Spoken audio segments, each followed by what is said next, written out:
नीचे पड़ी हुई जैतून की बोतल चची को दी और कहा, चची तेल से शुरू करो, असल मालिश का मज़ा तो जैतून के तेल से है। इन्होंने तेल अपने हाथ में डाला और फिर मेरे सर के चारों तरफ हाथ फेरकर इसकी मालिश शुरू कर दी। चची के हाथ से मालिश का अपना ही मयार था। चची किसी माहिर औरत की तरह थी और मेरी आंखें सुरूर में बंद होने लगीं। चची के नरम मिलाम हाथों का एहसास और तेल की मालिश से मेरे सर का दर्द कम हुआ था और मेरे सर की रगें उनके मुसलसल हाथ चलाने की वजह से फूल रही थीं। फिर चची की आवाज़ मेरे कानों में गूंजी, काशी क्या सच में तुमने आज तक किसी औरत से मुलाकात नहीं की है या मुझसे झूठ बोल रहे हो? इस्लामाबाद में तो इतनी ज़्यादा मॉडर्न और फैशन वाली लड़कियां हैं। मैंने आगे से कहा, आपकी बात सच है कि इस्लामाबाद में फैशन और मॉडर्न लड़कियों की रेल पैल है, लेकिन वहाँ वो इतनी जल्दी हाथ नहीं आते और वहाँ पर अब्बू का डर भी हर वक्त साथ रहता है। इसलिए आज तक ना कोई चांस मिला ना कभी हिम्मत हुई है। अब चची ने सर के साथ साथ मेरे हाथ की भी मालिश शुरू कर दी थी, मसल के मालिश कर रही थीं। चची कोई 5 मिनट से मेरे सर की मुसलसल मालिश कर रही थी और साथ साथ बातें भी कर रही थीं। फिर बोली, काशी तुम्हारा सर काफ़ी बड़ा है और गोल मोल। और फिर बोली, हाँ काशी बेटा फिक्र ना कर, मैं जल्दी तेरे शीर के लिए कोई टाइट सी औरत का बंदोबस्त करूंगी, और साथ साथ मालिश जारी रखे हुए थीं। मैंने चची से कहा कि वैसे चची किसको मेरे लिए लाओगी? तो वो बोली, जब आएगी तो खुद ही पता चल जाएगा, इतनी फिक्र में क्यों हो? मैंने फिर कहा, फिर भी चची जान बताओ ना वो कौन है जिसकी मुलाकात पहली दफ़ा मेरे नसीब में आएगी? चची बोली, अच्छा बताती हूँ। मैं खिलखिला के हंसा और चची से बोला, चची ये कमाल किसी गोली का नहीं है, ये सिर्फ जैतून के तेल का कमाल है। मैं 8 साल से अपने आप की उसी तेल से मालिश कर रहा हूँ। चची ने दोबारा पूछा कि वैसे तेरा टाइम तो बहुत अच्छा है। मैंने कहा, वैसे तो मैं कम ही हूँ, लेकिन कभी कभी जब शहवत ज़्यादा चढ़ी हुई हो तो ज़्यादा अच्छा लगता है। चची हैरान होकर बोली, वाह क्या कमाल का तेल है। एक मेरा कजिन है, वो अगर गोली खा के तो गुजारा करता है, नहीं तो बगैर गोली के तो वो 5 मिनट तक बस मुलाकात कर पाता है। चची बातें भी कर रही थी लेकिन साथ साथ मालिश करना इसने जारी रखा हुआ था। मैंने चची से दोबारा पूछा, चची जान बताओ ना वो औरत कौन है जिसकी मुलाकात मुझे कराओगी? चची ने कहा, पड़ोस में मेरी एक दोस्त है, इसकी एक ही बेटी है, 24 साल इसकी उम्र है। उसकी शादी आज से 3 साल पहले गुजरात में हुई थी, लेकिन बदकिस्मती से शादी के 1 साल बाद ही इसके मियाँ का एक्सीडेंट हो गया और वो इसमें ही फौत हो गया था। इसके बाद वो बेचारी 2 साल से अपनी माँ के पास ही रह रही है और जब कभी हमारे घर में काम ज़्यादा हो तो वो आती रहती है और सिलाई का काम भी मुझसे सीखती रहती है। मेरी बहुत अच्छी सहेली भी है और अपने सारे दिख भी मुझसे ही बांटती है।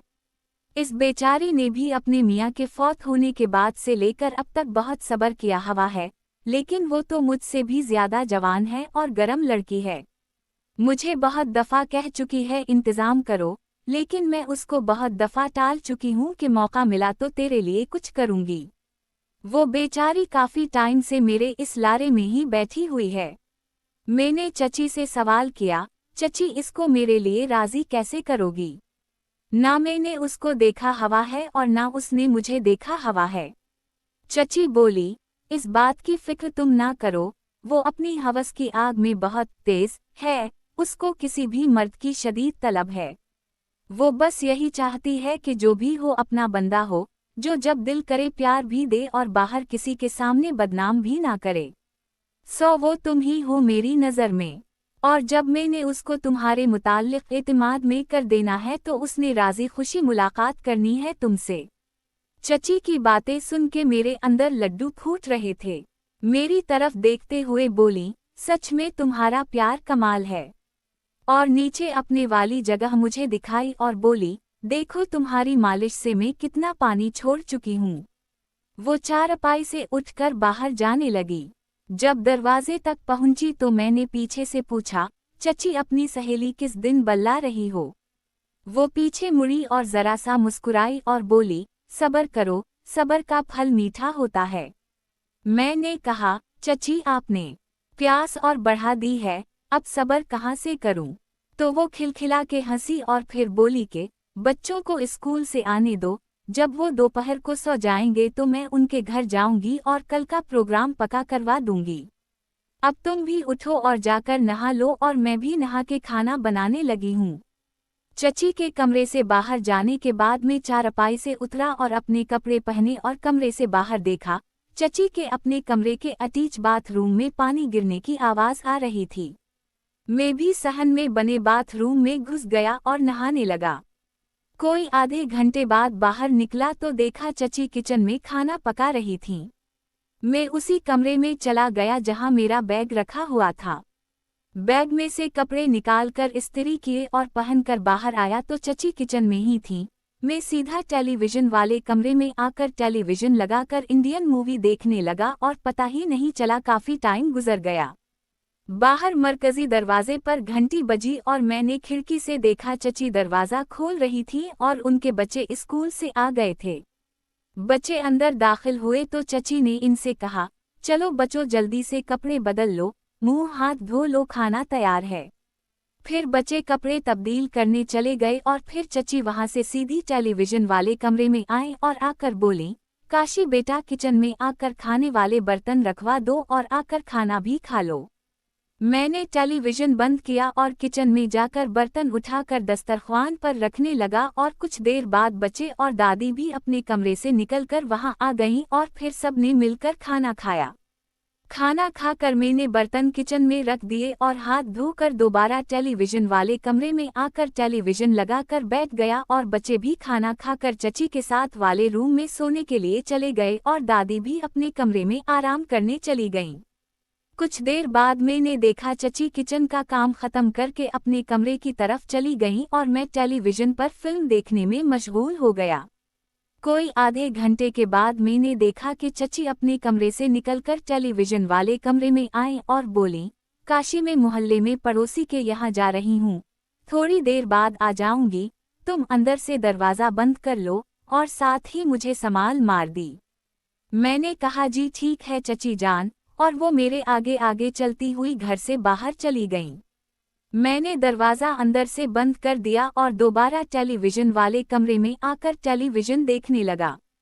लेकिन अब फिर दिल नहीं लग रहा था, यही बार बार सोच आ रही थी कि चची की सहेली मान जाएगी।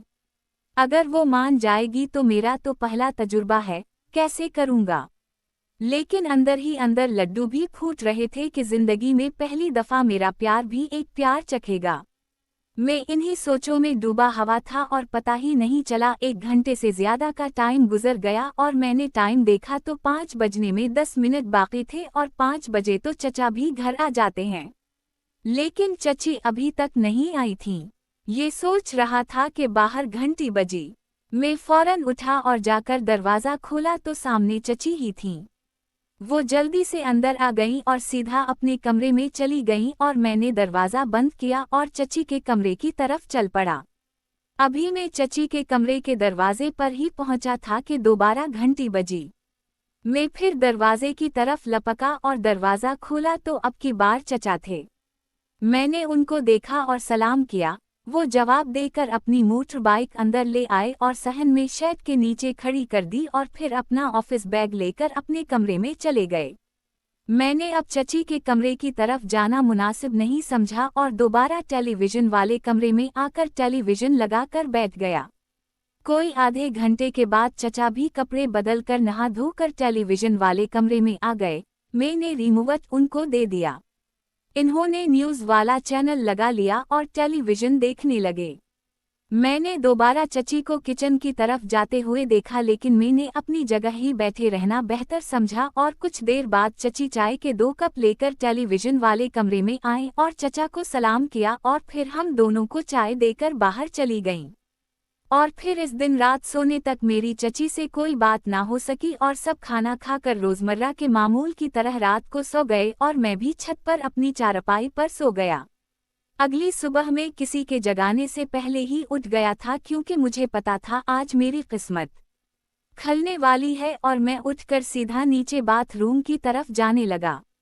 जब मैं सहन में पहुंचा तो चची से सामना हुआ, उनके साथ नजर मिली तो वो मुझे बड़ी अच्छी संभाल के साथ देख रही थी और मैं सीधा बाथरूम में घुस गया।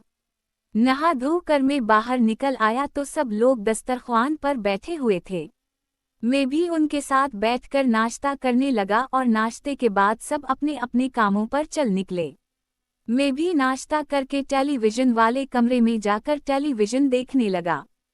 पाकिस्तान इंडिया का मैच लगा हुआ था, वो देखने लगा। बाहर सबके जाने के बाद चची किचन का काम खत्म करके घर की साफ सफाई पे लग गईं।